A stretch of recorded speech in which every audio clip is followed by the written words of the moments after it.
Hey everyone, welcome to Rev Trev NFL. As you know, I'm a huge fan of the NFL, love doing NFL content, and I've got a special treat for you. My good friend Stuart Dixon is here representing his Las Vegas Raiders, baby. Raiders, the greatest jerseys, helmets in the history of sports. Well, maybe that's debatable, but I love them and I think they're great. And so, Stuart, welcome to the channel. I'm so excited to talk draft strategy with you. How are you doing, my friend? I'm doing fantastic, and I'm really honored and privileged to be on this show to represent content for Raiders fans. There's a lot of mystique. There's always been a lot of mystique with this franchise. Only franchise in the NFL to draft all 22 positions in the first round, including kicker and punter. Janikowski, Ray Guy.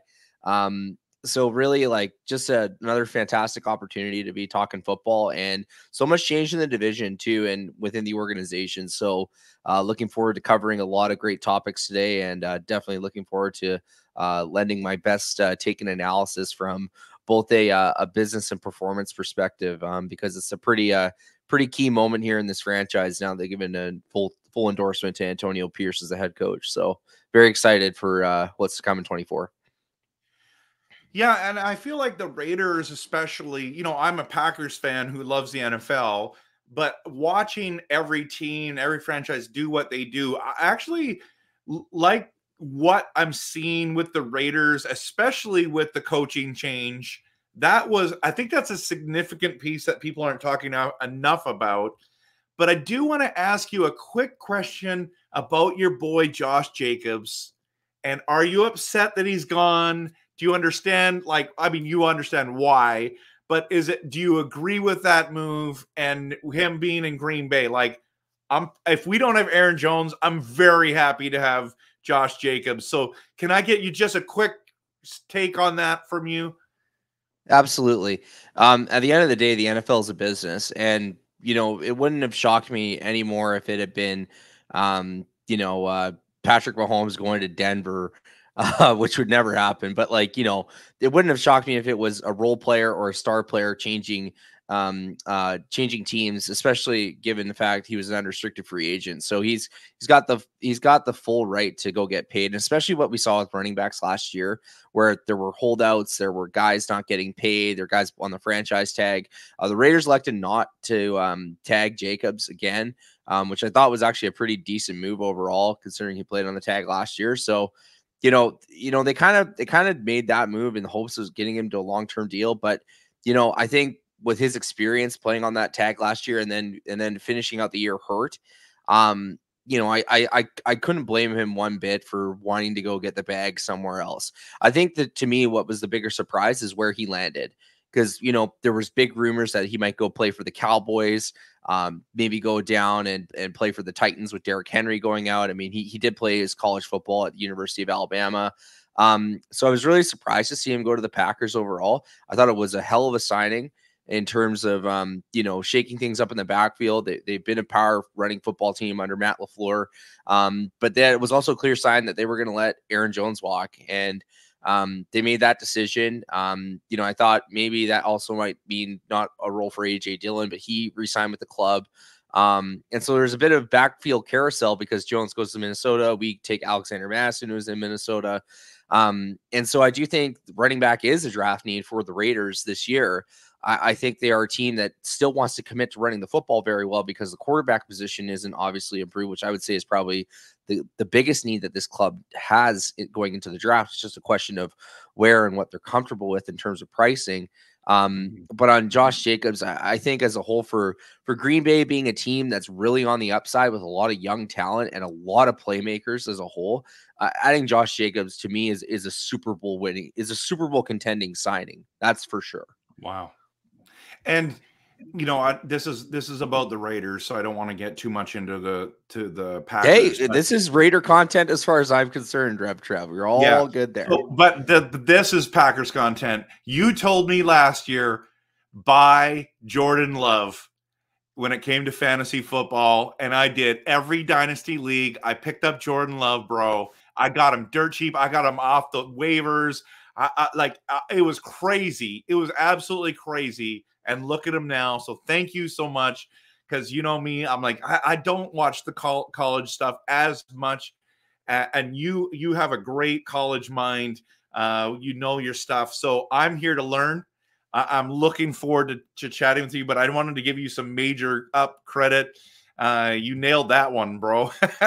You believed more than I did at the time. So thank you. I appreciate that. You're welcome. Josh Jacobs thing, just real quick, and we're going to move on. Here's one thing that I'm really excited about, because not only is he 3 years younger, but we as a franchise are really sad to see a beloved Aaron Jones move on, right? But the way Max Crosby talked about Josh Jacobs is the same way we talked about Aaron Jones. So I think we're going to get a really great dude, not only just a good football player, but a really great dude in the locker room. And so that alone, with his skill set, and of course it all depends on injury history and or injury future, that is going to be a huge thing. But I'm pumped, dude. He is a bell cow running back.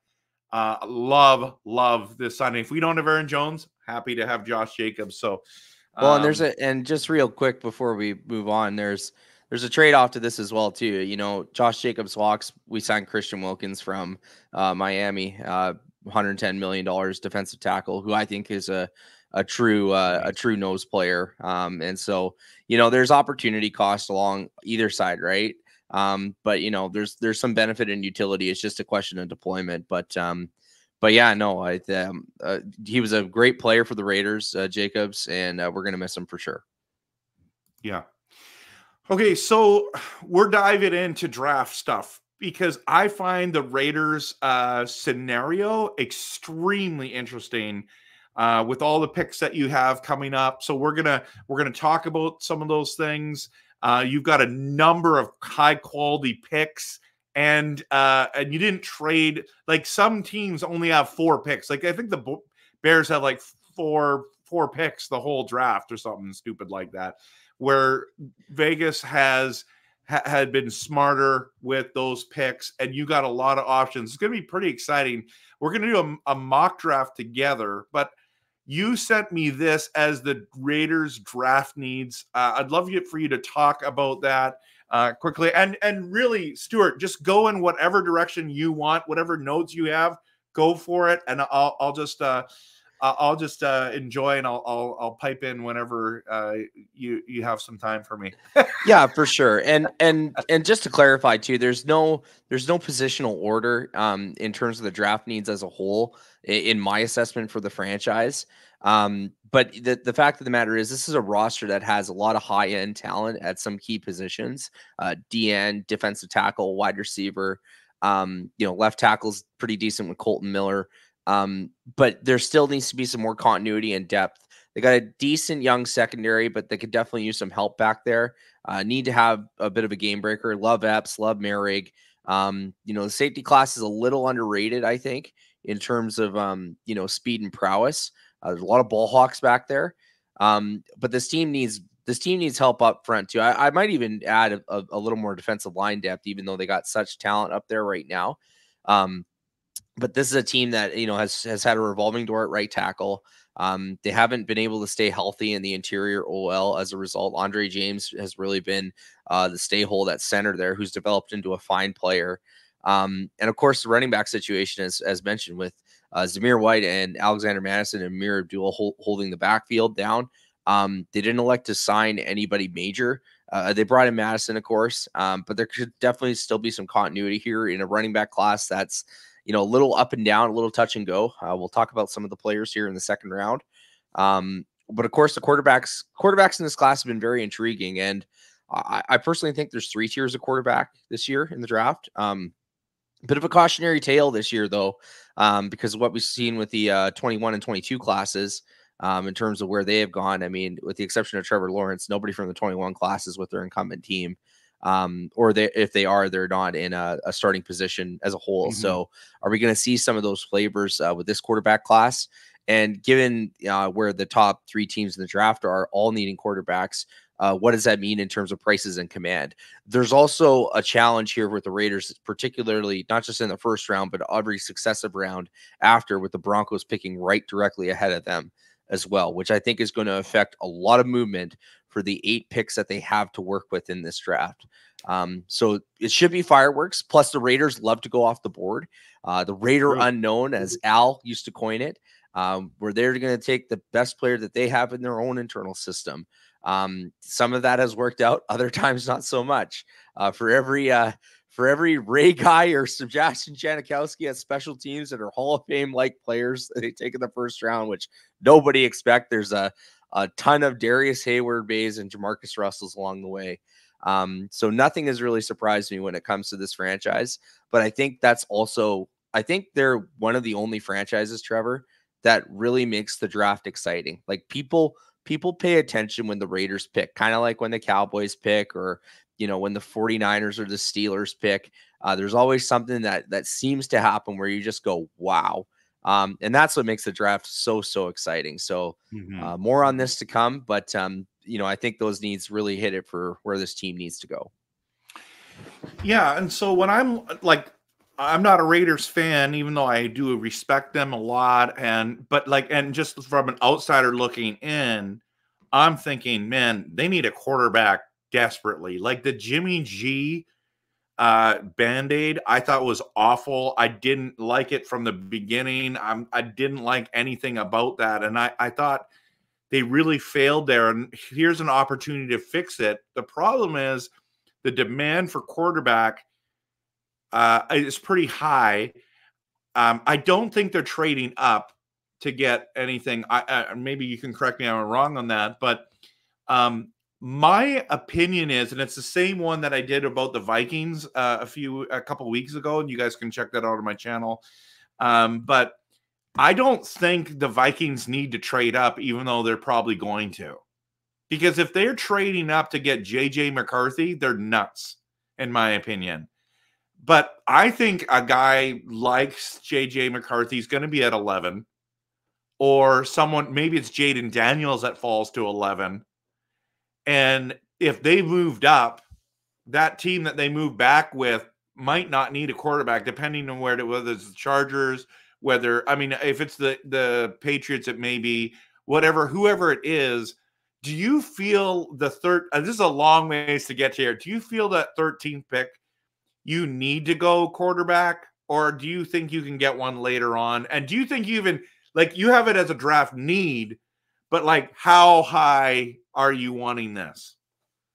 Well, at the end of the day, Trevor, it comes down to economics, and I don't think Mark Davis is one of these guys that restricts his general manager or head coach, depending on how the powers of mechanism in the franchise are. Previously, it was McDaniels making decisions. Ziegler was kind of the face for GM. Now it's backwards with Tom Telesco as the general manager, Pierce's head coach in his first draft. And Telesco's had a pretty good draft record. I will say that when he was with the Chargers. But I think, in terms of what, 13 right now, I don't think the Raiders would be comfortable with the pick of the litter for quarterbacks, because I think Minnesota or Denver will either trade up or select one of those 4 quarterbacks as a whole. And for me, the option where I think the Raiders go, and this is what they did with Derek Carr, is take a quarterback in the second round. Now, the one thing I will say is that I think one of the wild cards in all of this is not just what the Patriots do, but keep your eye on the Commanders as well. I got a bit of a hot take into where I think the draft is going to happen. I personally think Chicago and the Commanders are actually going to do a trade, and I think you're going to see the Commanders either go one, or I think you're going to see the Chicago Bears pass on Caleb Williams. And the reason Wow. why I say that is you look at Caleb Williams from the DC area. They signed Kingsbury as the OC there. So they have ties, of course, to college as well. Even though I know the Bears would love to take Caleb, and Caleb said beforehand he didn't really want to go there, but he's kind of accepted it now.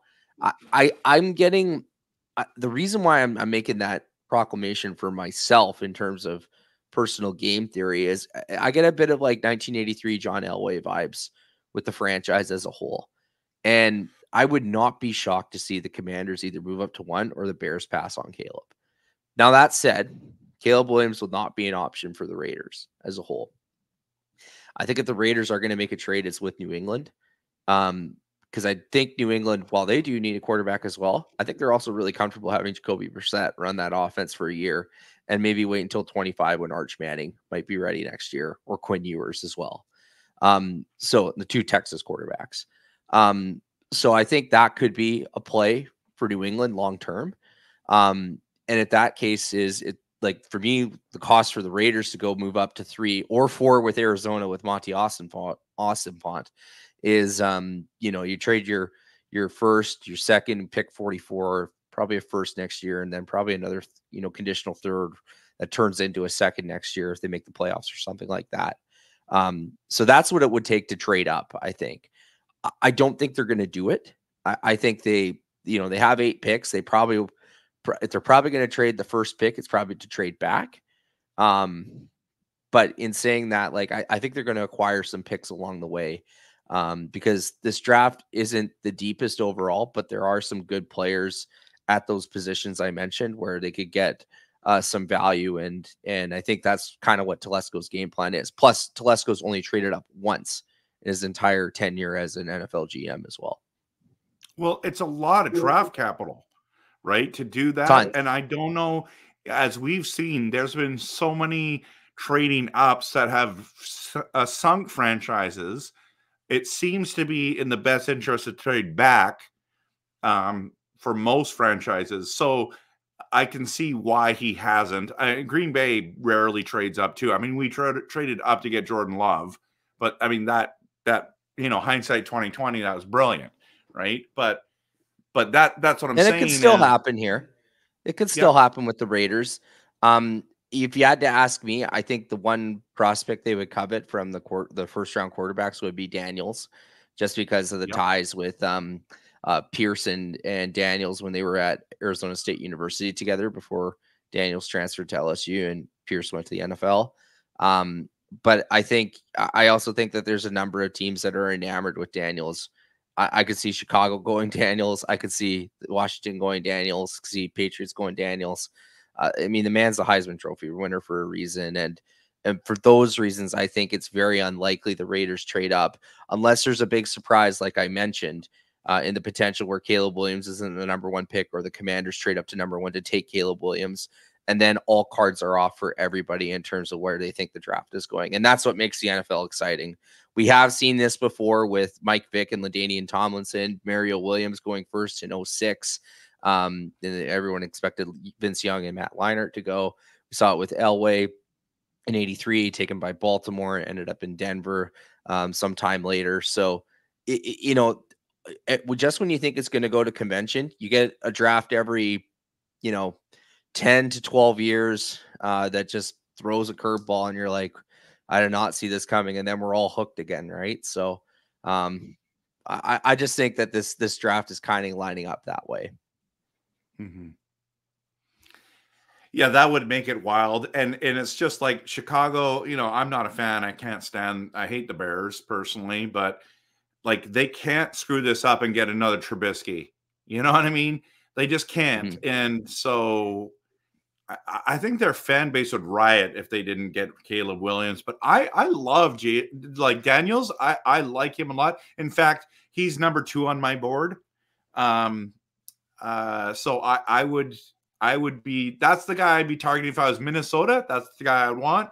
Yeah. If I was the Commanders, that's who I'd want. If I was the New England Patriots, that's the guy I'd want. So I don't know. It'll be interesting to see, Stu.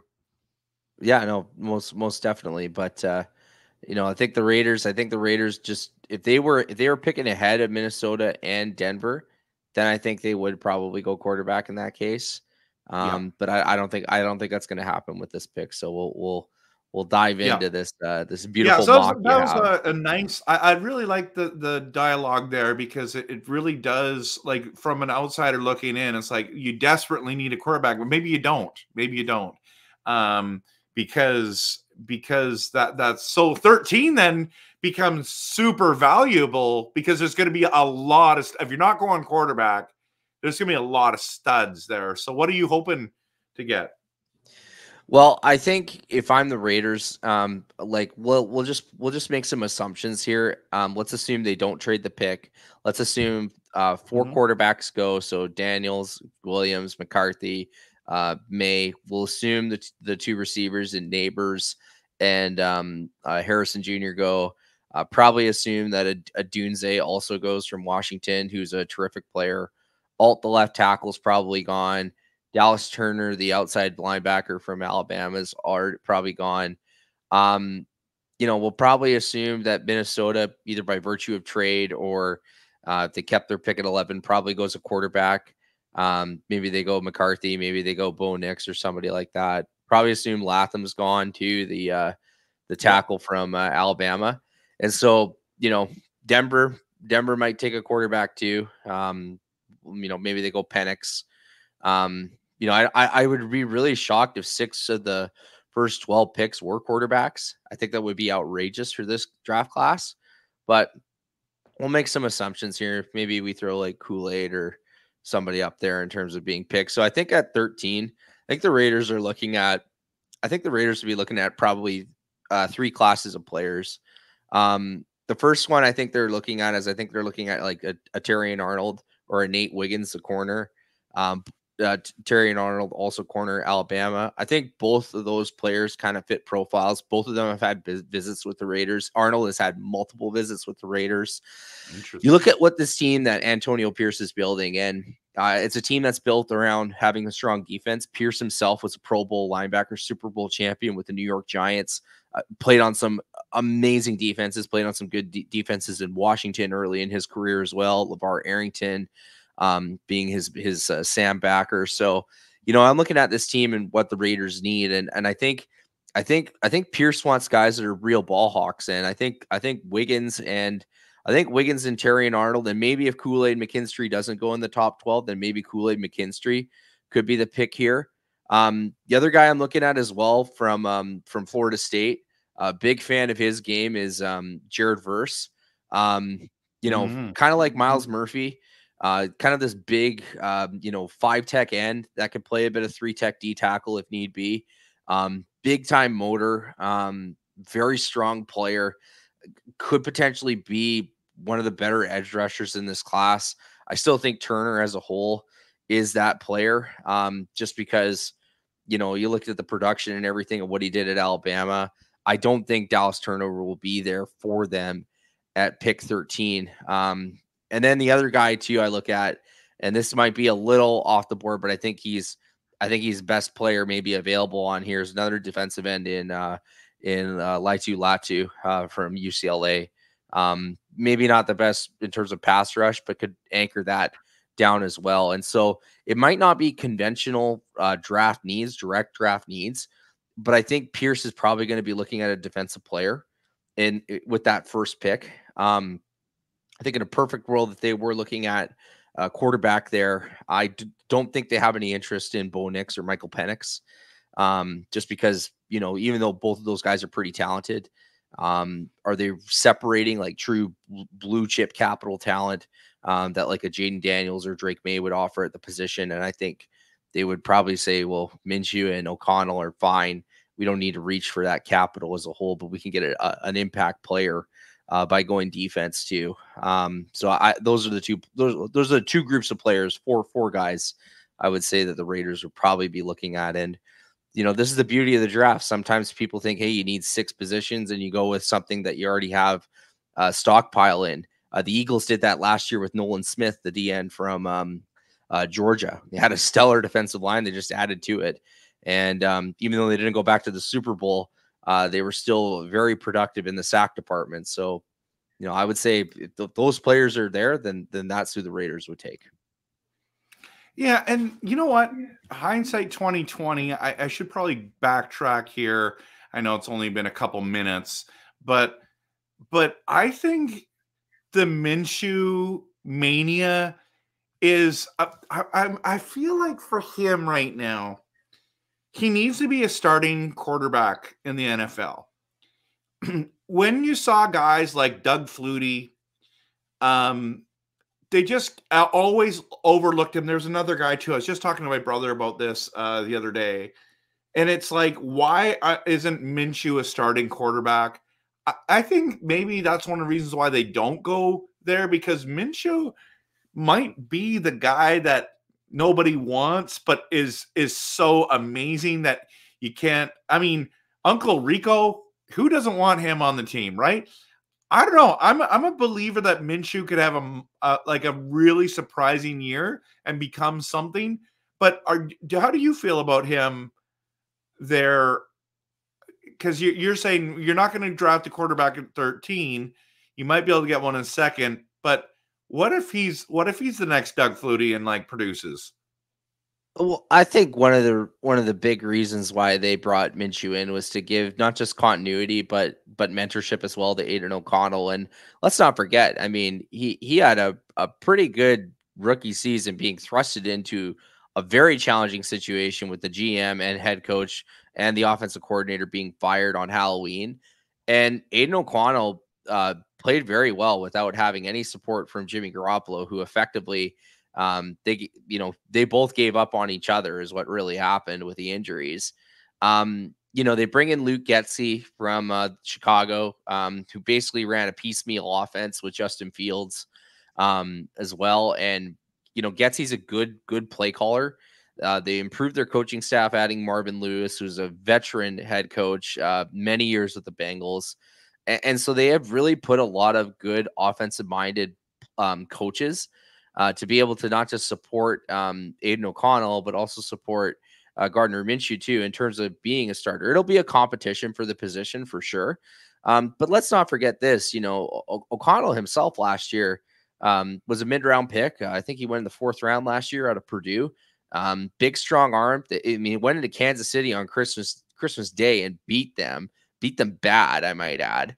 And so, this is also a guy that set the Raiders franchise record for points in a game against the Chargers as well.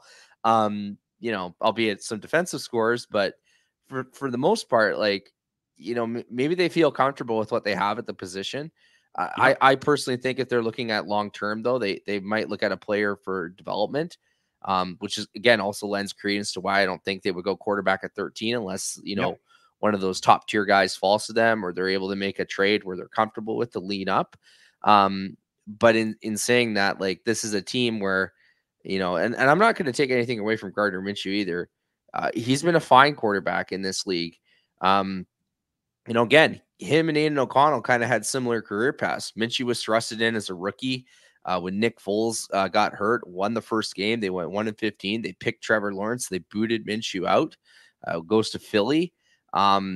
So O'Connell and Minshew have kind of had similar career arcs when you really look at it.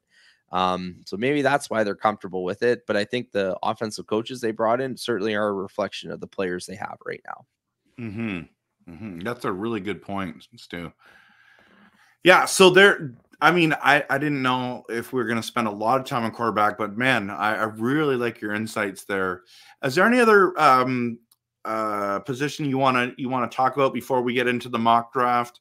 I know we can do all this kind of stuff in the mock draft. What would you prefer? I think let's get into the mock, because I think we can really apply some good assumptions there and kind of maybe show what the Antonio Pierce's vision might look like for the franchise. But I think defense is a good bet for that 1st round pick. Okay, well, let's dive in. I'm really excited about this. So what we won't do any trades unless you want to. But I kind of am interested in seeing what you want here. But usually on this site, what they do is they do ridiculous trades of offering like a first, a second, and a third next year, and some of these things you'd absolutely take. But if we just stick Well, to hey, this, if they make offers, we'll evaluate them there. But I'm fine doing a classic mock draft with the picks we have. Okay, let's do that. And what we'll do is like just do this one together, and it's just like real life. This is what we're gonna do. If this guy's here, we're gonna take him here. That whole thing.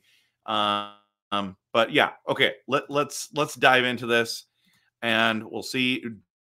Caleb goes number one. We'll just delete all these trade offers, even though they might be tempting. Yeah, none of these were.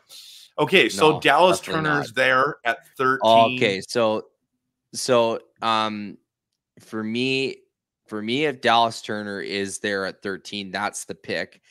Brock Bowers is an interesting player. Coming off injury, he had a great career at Georgia. Raiders have a decent tight end who they picked last year early in Michael Mayer.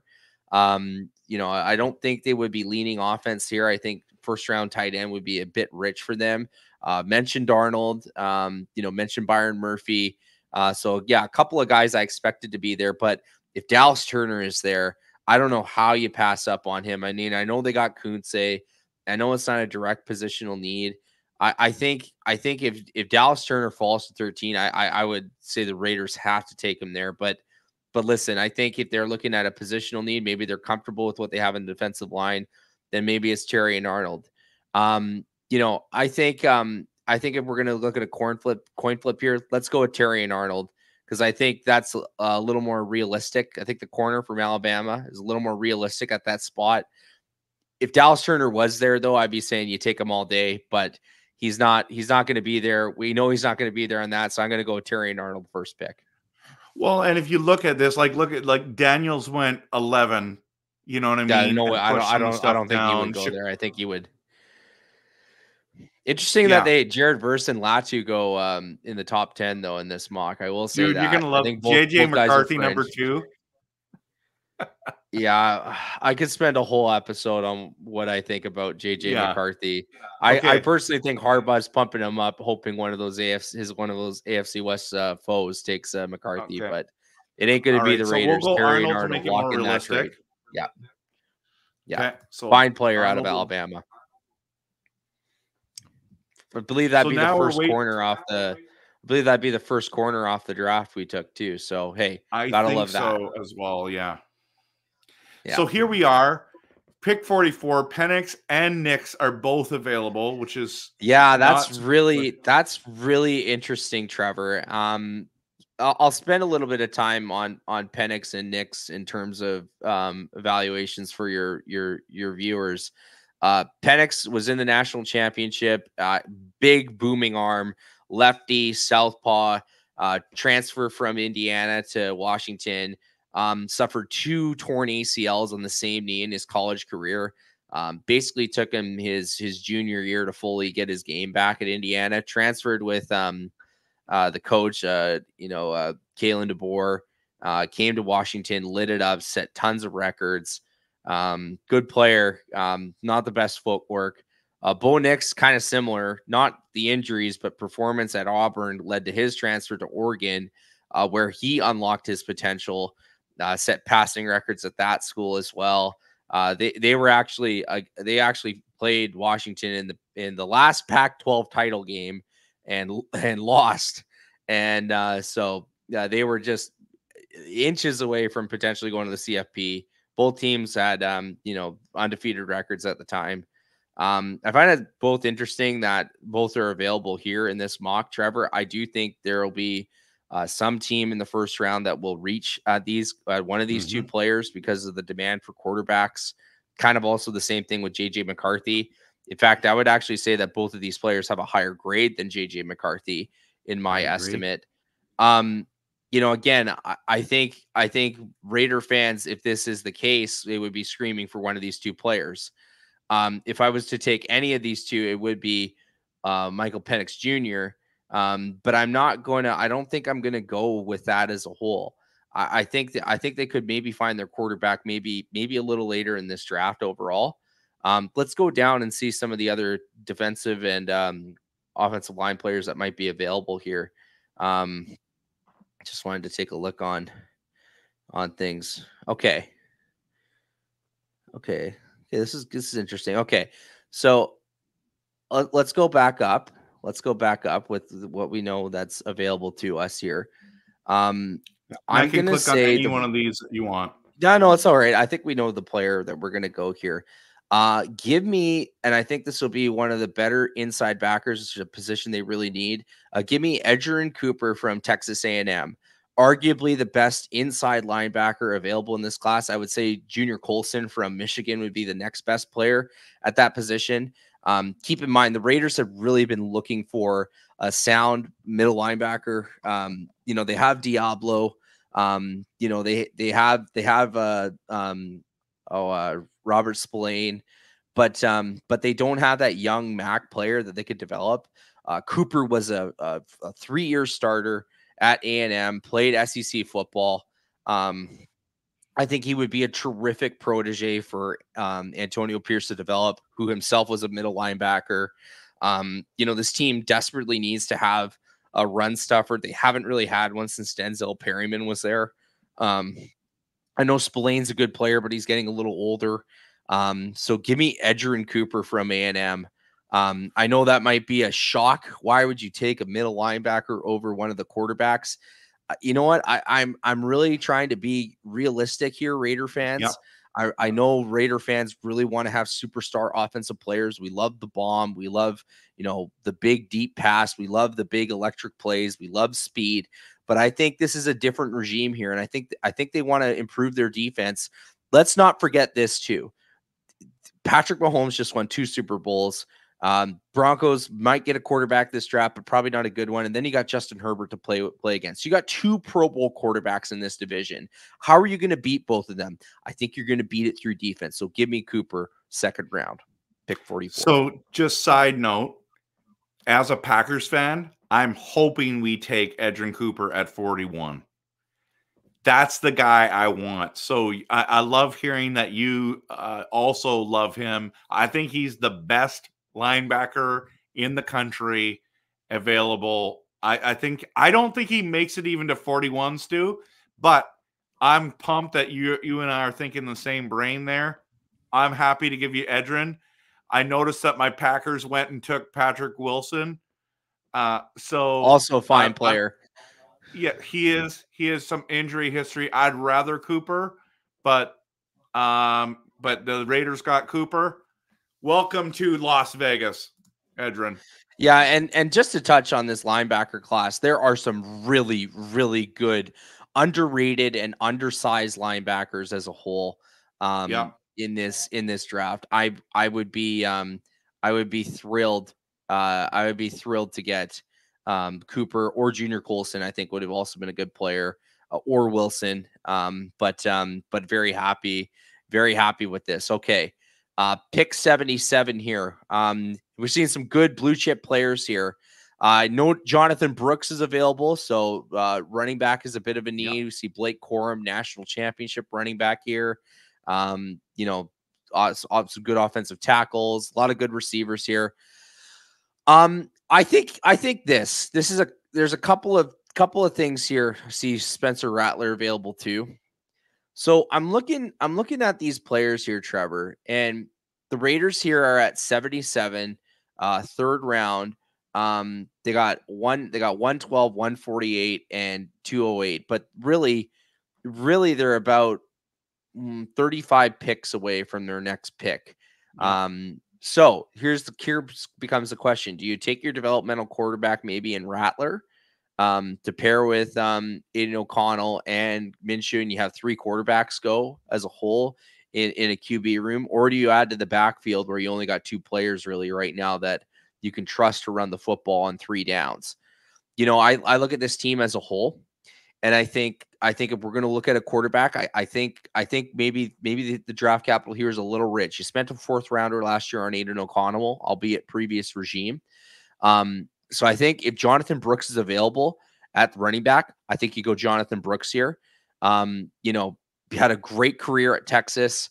Certainly, you know, people really like him in terms of what he can do with the football. Good program there. He didn't play a lot in terms of seasons because he had to play behind Bijan Robinson and Roshan Johnson before, you know, maximizing his opportunity there. Texas has been a good place to develop skilled players. So give me Jonathan Brooks here all day. Yeah, I like that pick. Shocked he's available in this mock.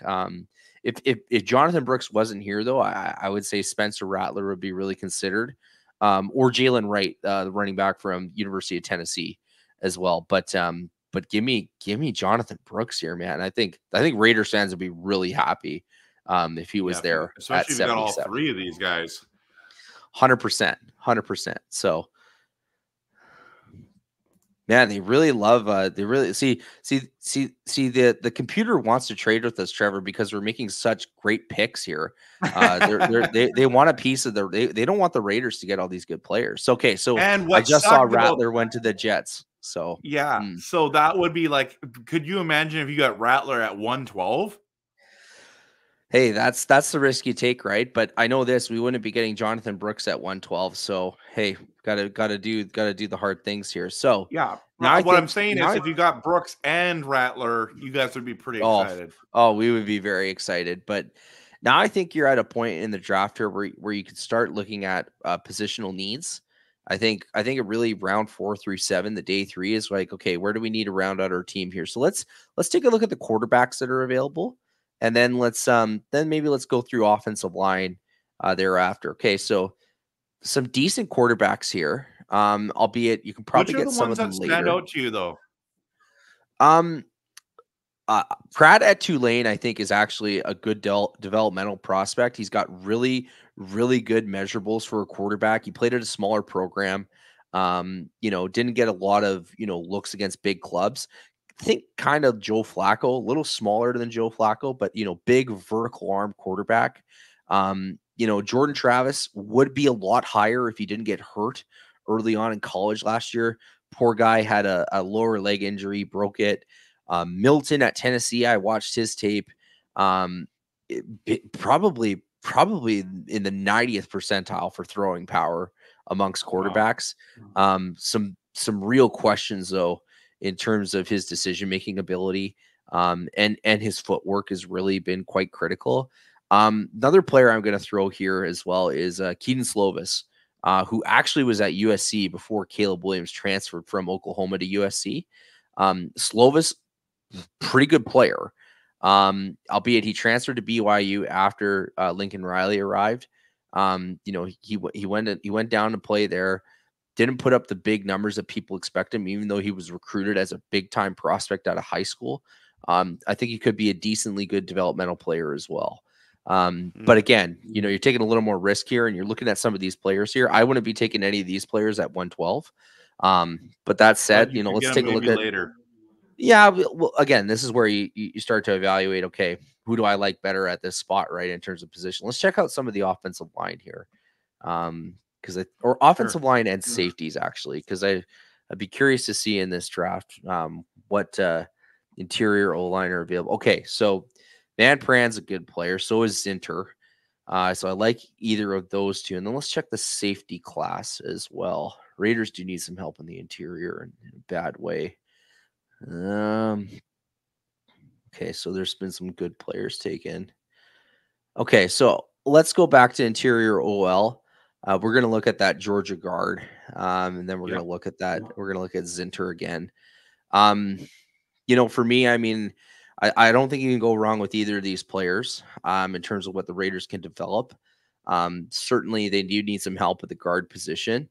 You know, if I had to pick one or the other, to be honest, I probably would go Zinter over Van Pran here, and the reason being here, Trevor, is you know, I look at the way Michigan ran the football as a whole with McCarthy. I mean, McCarthy was 27-1 behind that offensive line. And even though Georgia themselves also a great program in terms of producing offensive linemen, they produce like three really good tackles in the last two drafts. I think that if I had to think of who's more of an athletic guard, I think it would probably go Zinter here. So I think Zach Zinter sounds like a Raider too in terms of his ability to be mean and tough. Big Ten program. So I think if you want to set up your running back for success and your quarterback for success, draft one of these guards. I'll go Zinter here. I think Zinter would be a good pick. Great. So now you don't wait too long. It's 148 next.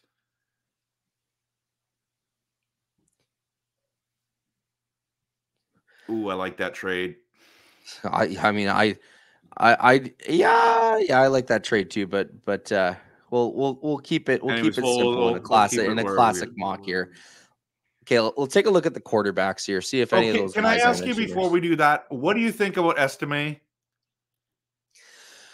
I know you won't take him here, but like overall, just I'm really interested to know what your take is on him.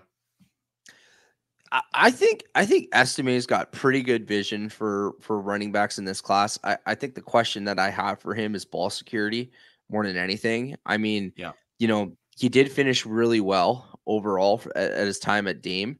But then I look at some of these other running backs here, like, for me, the problem that I have is that he's not Kyron Williams, and he's not he's not like he's not like the James Conner kind of builds that I'd like to see in a runner north south. If he didn't have the injury, I think Dillon Johnson would be right in that echelon too, of where he's being ranked right now in terms of a fourth round pick. Irving is a good player at Oregon. Didn't get a lot of snaps overall, but he's shifty. I like Tracy from Purdue too, as well. Actually played with Aiden O'Connell. But in saying that, like, I think if Estime got the right coaching, then I think maybe we're talking like maybe Austin Eckler light. Yeah. Cool. Okay, so we're going to run at quarterback. Yeah, so I'm looking at the quarterbacks here, and I'm, it's interesting. Milton goes, but Travis and Pratt stay as a whole, right? 148 is a good spot, I think, where you could take a quarterback. 112 would have been ideal to get Rattler there, but he went, so it's fine. He's a New York Jet now, playing with your boy Aaron Rodgers. I think Jordan Travis would be a good pick here, and the reason why I say that, played at a proven program at FSU. He was actually playing terrific before he got hurt in that LSU game. Actually was having a battle with Jaden Daniels. Good decision maker.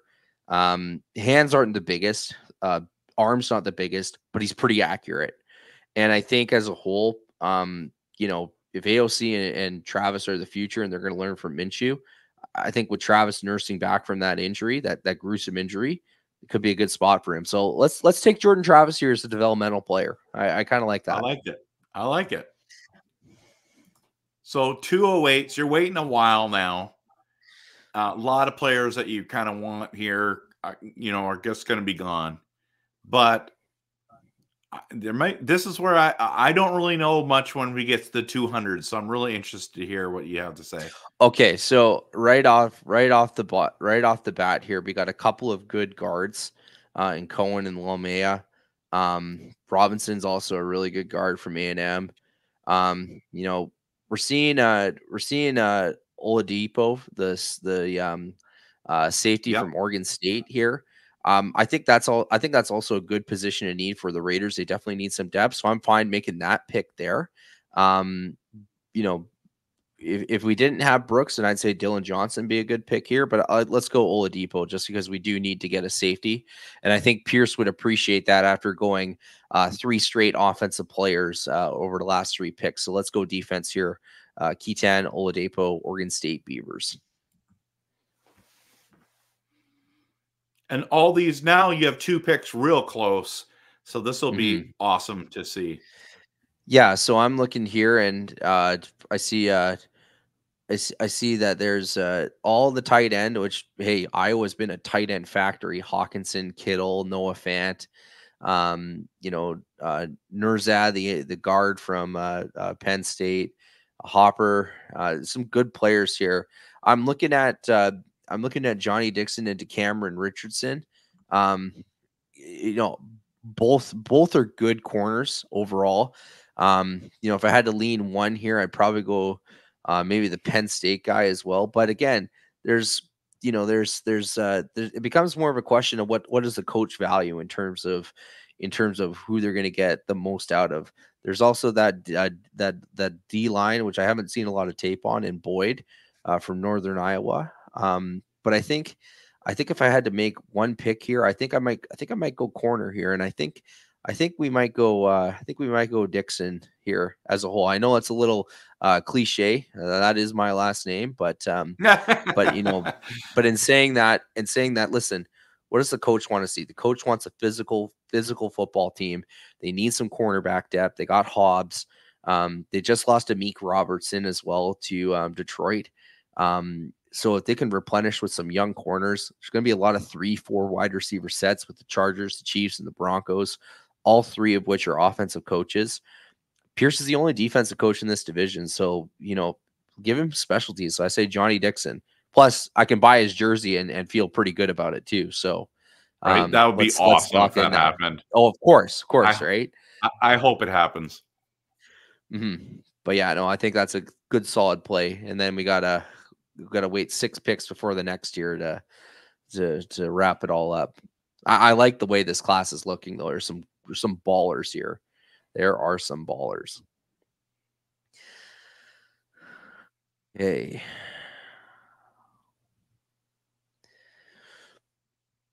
So we got a safety and a corner. We got to draft a corner with our first round pick. Got a running back. We got a quarterback.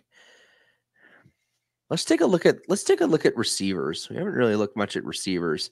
I know the Raiders don't really need a lot because they got Trey Tucker, they got Adams, they got Jacoby Myers, all of which are terrific players.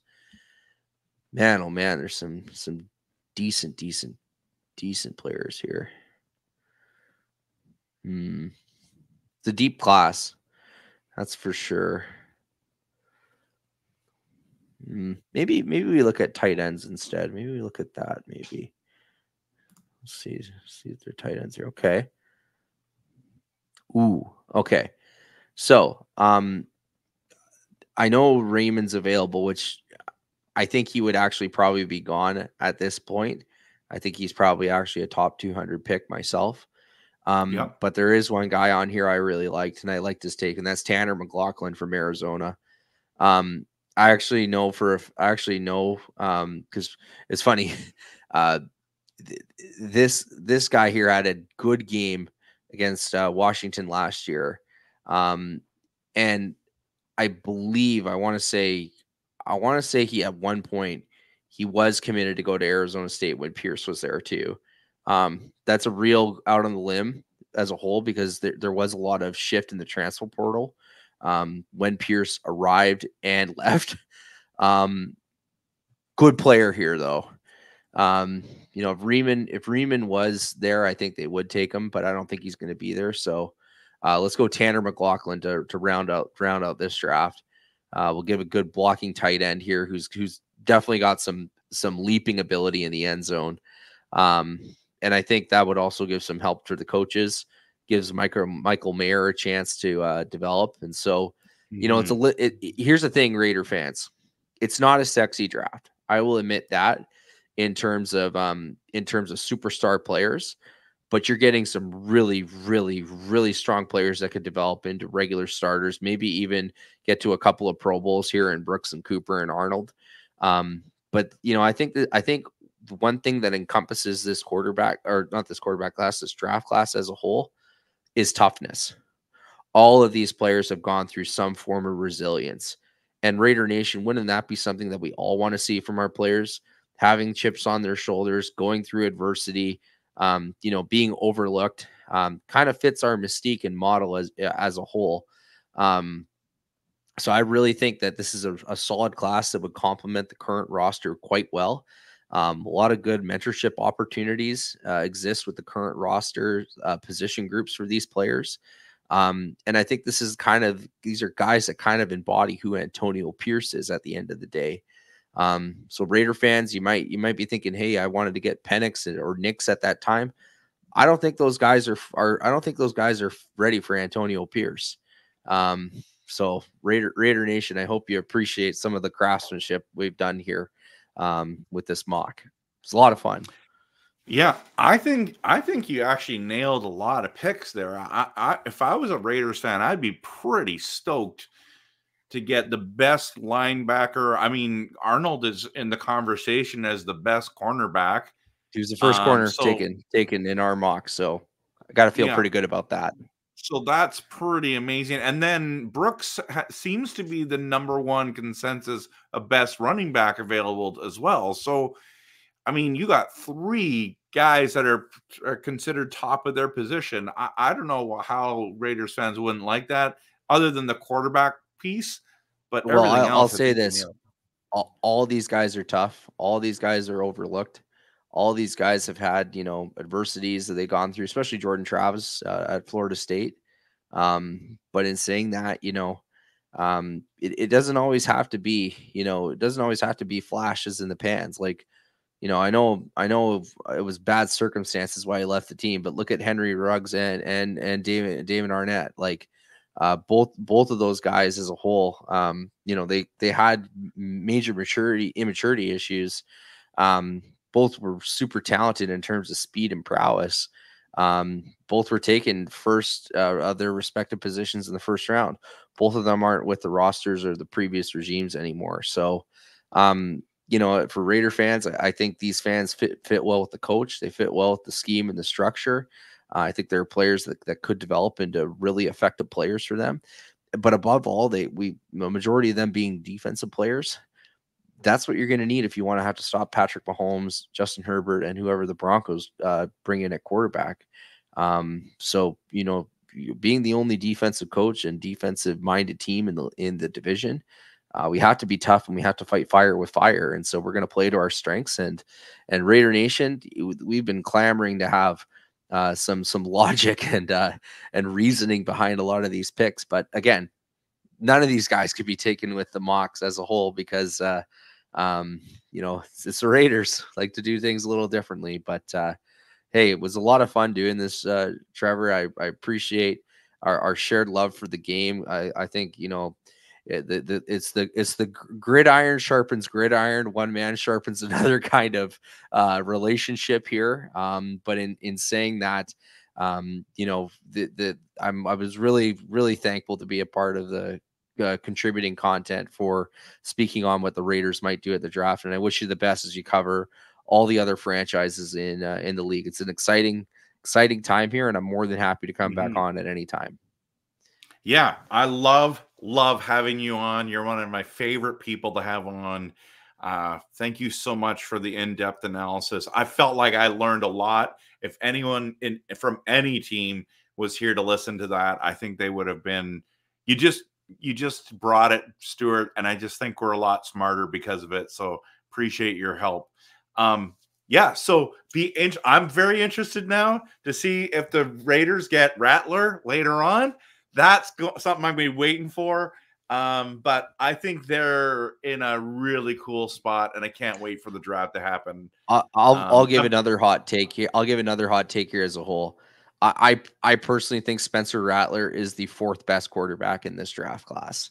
I think he's better than Penix. I think he's better than Nix. Let's not forget, this guy at one point was being considered for the Heisman Trophy before he fell off a cliff at Oklahoma and Caleb Williams took the job from him. He had deep maturity issues at Oklahoma. He transferred, learned under Coach Beamer, played 2 great seasons at South Carolina for the Gamecocks. They didn't, of course, achieve all of their expectations in terms of wins and bowl games. But a lot of that fell on the defense and playing Georgia and Alabama and a lot of good schools in the SEC. Spencer Rattler really improved his stock, and he had an excellent combine. To me, he's the most pro ready. But if you're asking me between him, Bo Nix, and Michael Penix, I think Rattler could be a steal of a selection. Very high on him. Oh, that's amazing, man. Well, thanks so much, Stu, for coming. I love that take. I'm super interested now to see where he goes. And yeah, appreciate your friendship, appreciate your passion. And where can people find you online? Oh, if you want to follow me on Instagram, I'm at Rocky Top Raiders for all my fantasy stuff. And I'm on X at Fourth Line Duster with an extra R. So if you like criticisms about Russell Wilson, or takes about the NHL's business, or just good old fantasy football takes or takes about the Raiders, you're more than happy to find me there. Great. I encourage everyone to follow Stu on those, and it's been a privilege, man. So thanks so much. And I was gonna do my outro video, but it's all Packers stuff. I want to keep this as a Raiders thing. So I'm gonna sign off for us in about 10 seconds. I'm gonna post our picture. I'm gonna flip this on the fly here. So Oh, love it. we'll be right back, Stu. I think I even have music in the background. I can do about 10 seconds of music. So let me just do this. Thanks again, everyone, for being here. Hit the like and subscribe. Listen, we're pumping out crazy good content. I don't care what you're listening to. If you're not listening to this, you're not getting smarter. I'm telling you that right now. So have a good night, Stu. And we'll have you back for sure, man, for sure. Love it. So, Looking forward to the draft. mhm.